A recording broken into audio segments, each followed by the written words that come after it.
What's up, everybody? You are now rocking with me on my Venom voyages here. So I got a video coming preceding this that I'm gonna entail the first 100 miles on the bike itself. I wanted to use my Sony camera, but I forgot to charge it, unfortunately. Shouldn't have that issue again, but I am shooting this with my S24 Ultra. That is a Samsung Galaxy. And one of the things that I'm actually having to do at the 100 miles rather is it's really self-inflicted. And I'm gonna tell you why. It has something to do with the idle. So there's somebody that posted videos, no names, posted a couple videos actually. One video, he said, and I think this video was what, in 2024. He said, oh, so there's just this cap on the idle. You know, all you have to do is pop this cap off, and then you can screw it and get your correct idle. So while I was doing that, must have pried for about 20 minutes, couldn't even get the cap to pop off. But I did notice that it was twisting. So I must have started twisting like both ways, like 100 to 200 times over the course of like 4 hours. I know this because my fingers are still hurting right now. But nonetheless, I followed those instructions. They didn't seem to get me the results that I wanted. And I was like putting the camera onto the screw and everything to see if the screw was moving when I was twisted, nonetheless. So I go back to Google and the forums. I see the same guy posting another video on the same topic 3 years prior saying something totally different. Saying just twist the cap and this is how you actually adjust the throttle or the idle, sorry about that. So I followed those rules or instructions and noticed that either way could have been given some tension and I wouldn't have been noticing, but I had twisted and pried at the cap so much, the spring and the cap stopped communicating, so it just like infinitely spins, and I had to come up with the solution.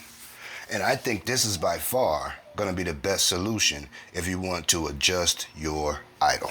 So, pretty simple tool. Take a socket wrench. I think this is a number 5. Yep. So to get to the idle, you're gonna have to take these 2 fenders off here, here and here. Lefty loosey, righty tighty. And then there's a screw that also holds this one in place. We're gonna try to make this pretty quick.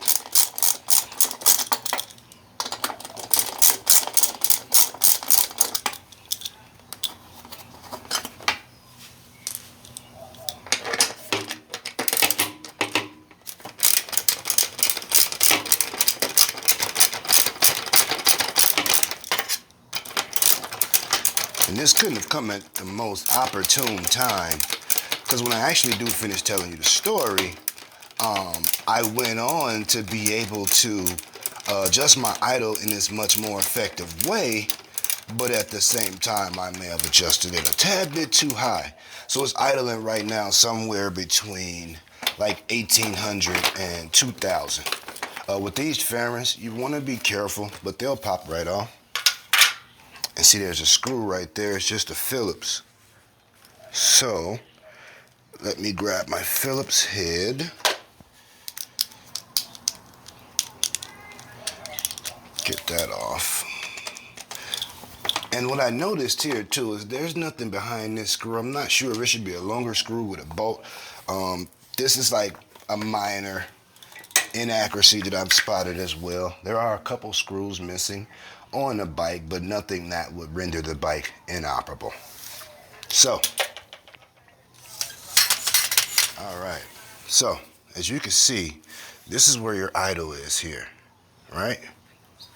So, this cap literally stopped communicating with this spring because I had pried at it so much and twisted it both ways, not knowing that I think twisting it is what actually truly adjusts the idle.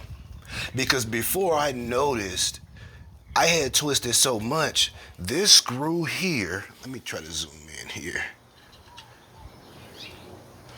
Oh, that's a little better.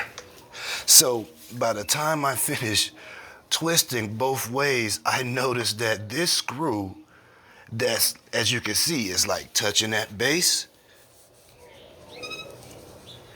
That screw,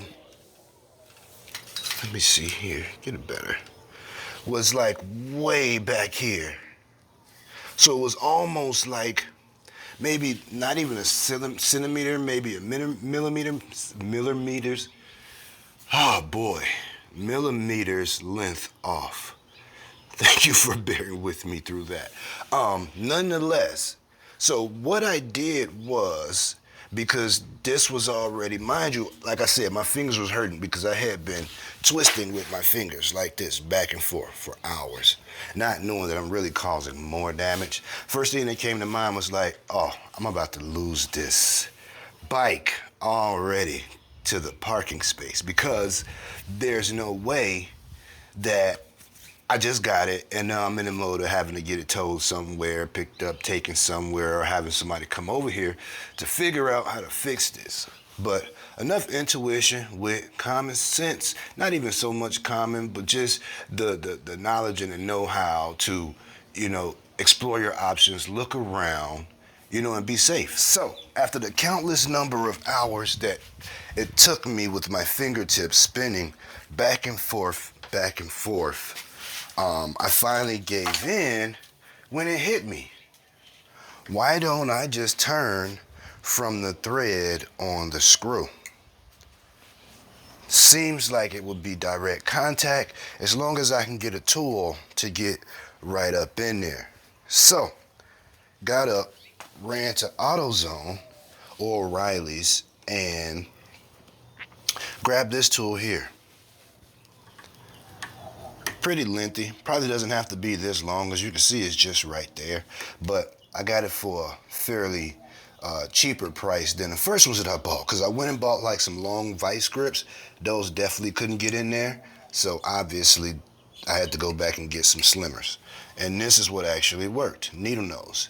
So in doing so, I would be able to clamp onto here without doing any significant damage. Maybe over time if I adjusted it a lot, but without doing too much significant damage, because I'm turning the actual screw instead of like trying to script it perhaps. You just gotta lock on, do a simple turn. So this way, coming downward,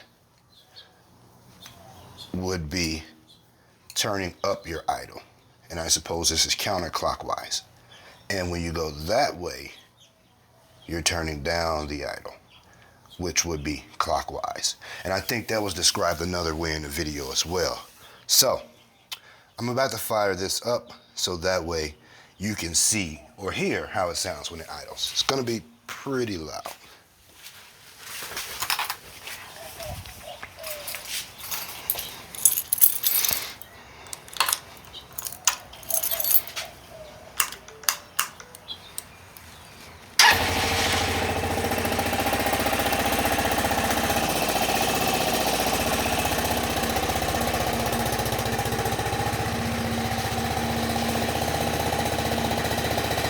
So it is idling a little bit loud, a little bit firmer. So we're gonna need to get that down, because I think if you look at first idle, it's definitely topping 2. Well, not topping 2, but closer to 2. Now, what I will say is that if I leave it like that and then I drive or ride, then when I notice in about 20 minutes or so, it'll be sitting at 1500, like rightfully, like right there. But during that first like 5 minutes, it may stall once and then comes right back on, and then rides like a champ. So when it finally idles, it stays at 1.5. Either way, when the bike first comes on, we don't need it going way up to 2, and that's where it lives at while the bike is warming up.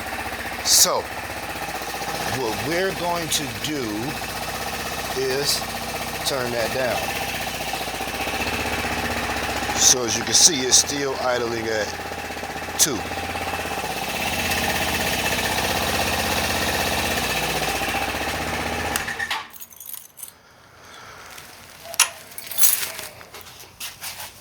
So to get it to my desired idle, which should be somewhere around 1500 standard, I'm gonna go ahead and adjust with these needle nose. Like I said, by far, this has been the quickest way to actually adjust your idle. I mean, like I said, you may do some damage to the tread over time if you're going to be adjusting your idle every daggone week. But, you know, to adjust it to get it right where you want it to be and leave it be, I found this to be the most effective tool. All you got to do is get these 2 fairings off here. By the way, I don't know if you all can, I'm going to probably show that in another episode here, but there's a screw that's kind of soldered right there, like a piece of the screw is actually missing. Came like that from the factory.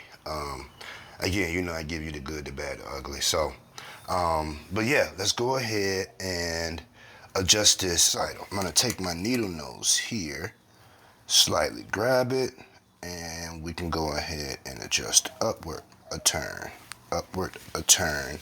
Let me see, upward. Kind of take my needle nose here, kind of clamp on it a little hard, upwards turn, upwards turn, upwards turn. That would be my 6th one from it idling at 2000. So let's see here.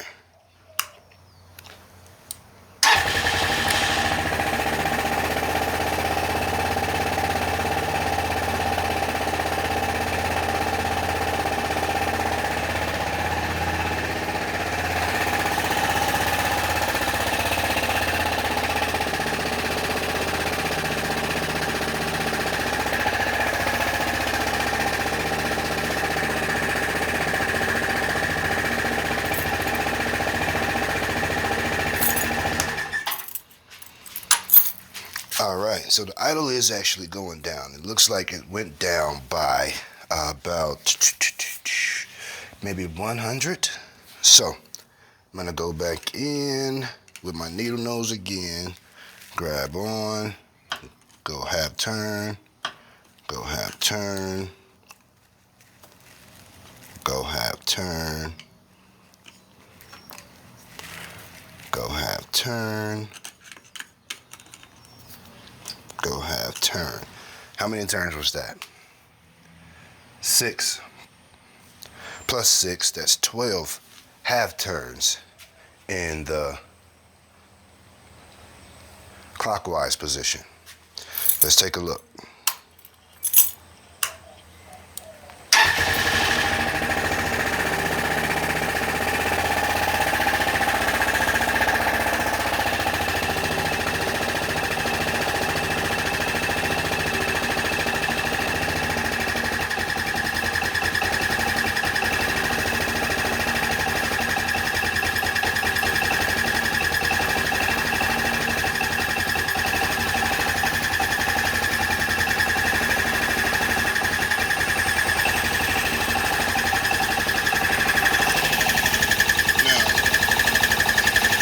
As you can see, we got some sputtering, but it's definitely idling at 1.5 rightfully. It lands. The sputtering comes when it goes below 1.5. Let me tell you, when I messed up the idle the first time and hadn't noticed that the screw was way off, I panicked because I was turning this on and it was shutting right back off. I would have to shut it on and rev it. As soon as you let go of the throttle, it shuts right back off. But that's because it was getting no no idle, like none whatsoever. So it looks like it's at where I want it to be. So it should warm up just about there every given time. If I have any issues beyond this, then I know where the issue may potentially lie, if it has something to do with the idle anyway. But as you can see, that quick little adjustment with these needle nose kind of got it right where I want it to be. And it was at 2, I did 12 half turns, and it got me down to here. So there you have it. Quickest idle adjustment ever. I think all in all, if you're knowing exactly what you want to do and what you need to do, just getting these 2 fenders off, getting to that should be maybe a 5-minute job. And that's my Venom Voyages.